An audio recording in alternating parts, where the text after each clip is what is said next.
Μύτωση. Το 1879, ένας Γερμανός ανατόμος, ο Φλέμινγκ, ανακάλυψε ότι στον πυρήνα υπάρχει ένα χαρακτηριστικό νεματοειδές υλικό.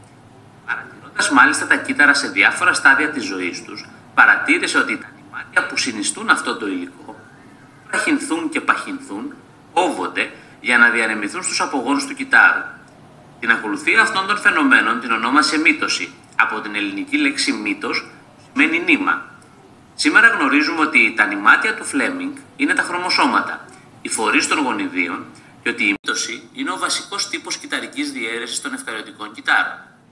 Η μύτωση είναι το συντομότερο αλλά και εντυπωσιακότερο τμήμα του κυτταρικού κύκλου, που οδηγεί τελικά στη δημιουργία δύο πανομοιότυπων μεταξύ τους, όσο και με το μητρικό, θυγατρικών κυττάρων.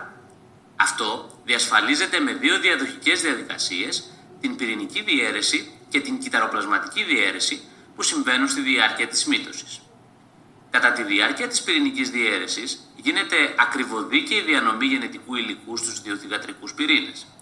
Κατά τη διάρκεια της κυτταροπλασματικής διαίρεσης, το κυτταρόπλασμα του μητρικού κυττάρου μοιράζεται στα δύο θυγατρικά κύτταρα, έτσι ώστε το καθένα να αποκτήσει το απαραίτητο κυτταρόπλασμα και οργανίδια.